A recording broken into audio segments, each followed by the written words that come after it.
Welcome back to the channel, everyone. This is Vikram, and I am currently sitting in the 2024 Creta top of the line variant, diesel automatic. And why am I sitting inside the car while starting the vlog? Because it's too hot outside, man. Temperature is almost 37 degrees and it feels like 45. Keeping things apart, let's get started. So guys, this is the front aspect of the Creta, and this is its key, just like any other Hyundai key. Coming to the aesthetics of the car, massive Hyundai logo, and this is the front parking camera of the car, and front grille is totally revised. As you can see, we have these beautiful DRLs and light strip here as well. That is a DRL as well. So this is the ADAS panel of the car. This car has got ADAS, and these are the front parking sensors, and this is the headlamp, dual chambered LED headlamps. And on the side aspect, the car looks kind of similar. No, it is exactly similar from the previous gen Creta. So coming to the tires, 215/60 R17, and suspension can be seen over there. It's got discs on all the four wheels, and even the rear tire size is exactly the same. And as you can see, the wheel arch is kind of boxy to give it some SUV appeal, and there's that black colored body cladding running all around the car in order to reduce the visual bulk. And like the previous gen Creta, C-pillar is having this chrome or some metallic finishing. And coming to the rear aspect of the car, this is where it looks totally different. A few people actually commented this looks like Venue now. So we have a Hyundai logo, new Hyundai logo. Actually, this is not embossed, this is integrated, or this is under this glass thing, so you just can't feel anything. And over here we have new Creta badging. The font has been revised, and SX written over that side. As you can see, the lower half of the bumper is again finished in black color to reduce the visual bulk. This is not a bulky car as such. Let me open the boot, because Creta's boot has always been very impressive. It is massive.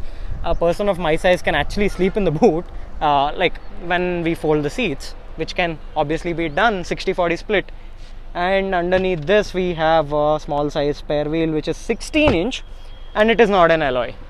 So let me shut the boot. Actually, it doesn't feel so weak as such, it is good. And on the other side, the car feels exactly same, apart from this, the auto badging, and this, because it doesn't have request sensor on the other side of the door, or on the co-passenger side door. Let me get into the rear seat. Before that, I need to show you guys this. It's got a sunblind, which is again a very nice touch, especially in this kind of heat. And we have Bose audio system, which is fantastic. And let me get into the car. So if you can see that, it's got fantastic legroom. I have set the driving seat to my position, and it's got a lot of legroom and knee room. Very nice, right? And the under thigh support is also very nice. In fact, my this part of my leg is not hanging in air, so it makes you feel comfortable in long journeys. And we have a proper center armrest along with two cup holders. Even though the texture of the seat has pores on it, it is not ventilated. Rear seats of the car are not at all ventilated, which is not a big issue as such. And over here we have two AC vents with two Type-C charging sockets, and we have a cubby hole over here, which is definitely not to put the key. So let me quickly get into the driving seat of the car and show you guys the driving seat of the car. And over here we have regular power window controls, and this is so ergonomically designed that when you rest your hand on this, these are accessible. And edged chrome finishing on the door handles, Bose badging over here, and electric adjust for the driver's seat, which is a very nice thing. And even the bolstering is very nice.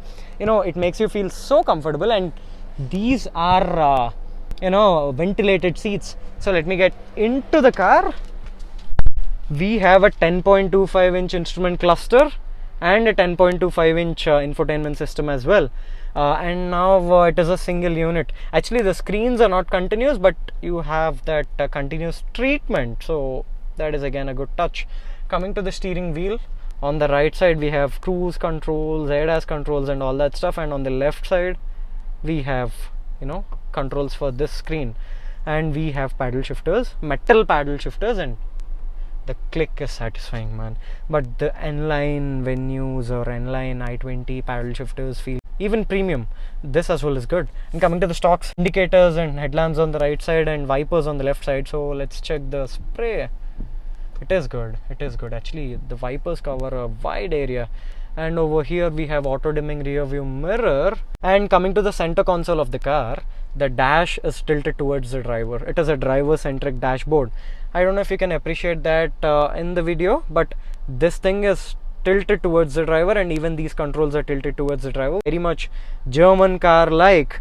And coming to the gear, this thing is similar to the previous gen Creta, but coming to the controls of the infotainment system and AC controls, they are physical. They are not touch sensitive, as you can see, which is a nice touch. Actually, you get that feel while operating these things. But touch sensitive controls feel futuristic, but I am not a very big fan of touch sensitive controls. And this car has got dual zone automatic climate control AC, so temperature on both sides.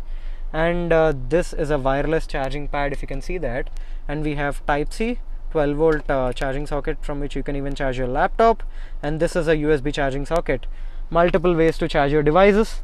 And over here on the center panel we have drive mode selector. So see, whenever I change the drive mode, cluster changes. In sports mode it is in red color.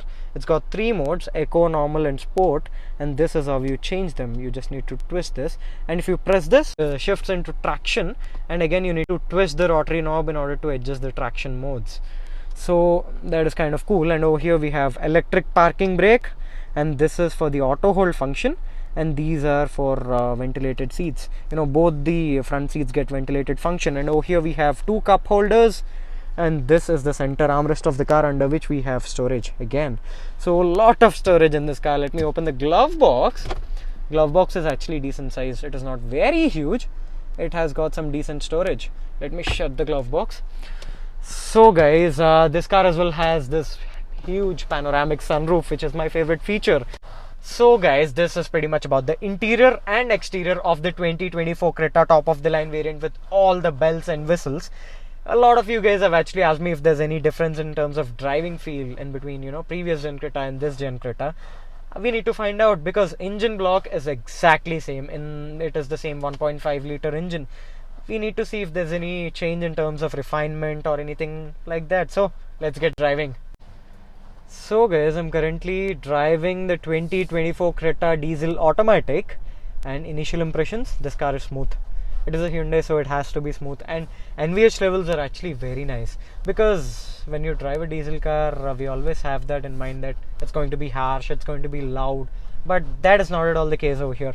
Of course, there is a little bit of diesel clatter that can totally be overlooked, because it is not as loud as other diesel cars. And coming to the steering wheel, it is light. In eco mode it is light. In sports mode it picks up a little bit of heft. But my favorite thing is definitely this 360-degree parking camera. You can just use that while driving. That thing is fantastic. This car has also got ADAS, which includes emergency braking, lane keep assist and all that stuff, and even adaptive cruise control. So this car is loaded with tech. In 2024, Creta is one of the most, in fact in every generation of Creta is loaded with tech for its generation. Turning the car is not a big task as such. This is actually a very, very easy car to drive.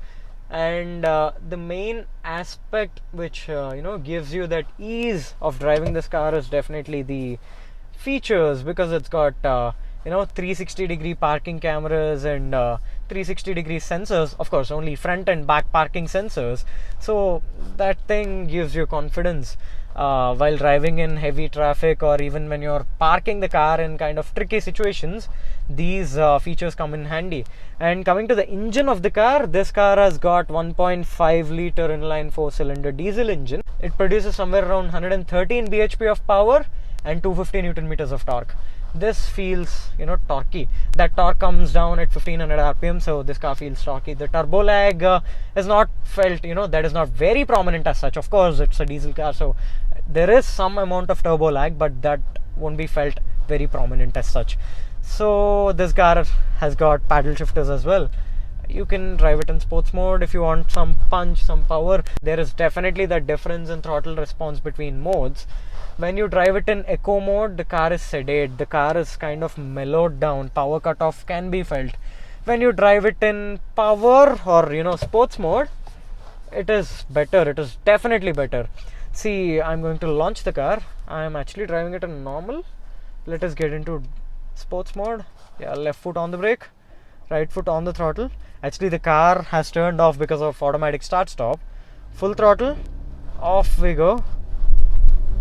Good, it is good actually. It is good, it is punchy, and even brakes are strong. This car has got discs on all the 4 brakes or all the 4 wheels, so braking is strong.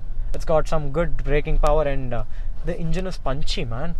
250 Newton meters is a good number, and this may not be the most powerful car in its segment, but this is actually a decent car to drive, and for family purpose, this car it does satisfy you totally. And this car is priced at around 25 lakhs on road right now, and of course on road prices vary depending on the RTO charges and all that stuff. So should you consider buying this car at 25? Because we have some better options like we even have bigger options like the XUV 700. Of course not with all the bells and whistles. The top of the line 700 costs much more than this car, but at 25 lakhs you get decent power, decent driving feel, lot of features, lot of safety tech, ADAS, everything. So I think it is a good deal at that price, and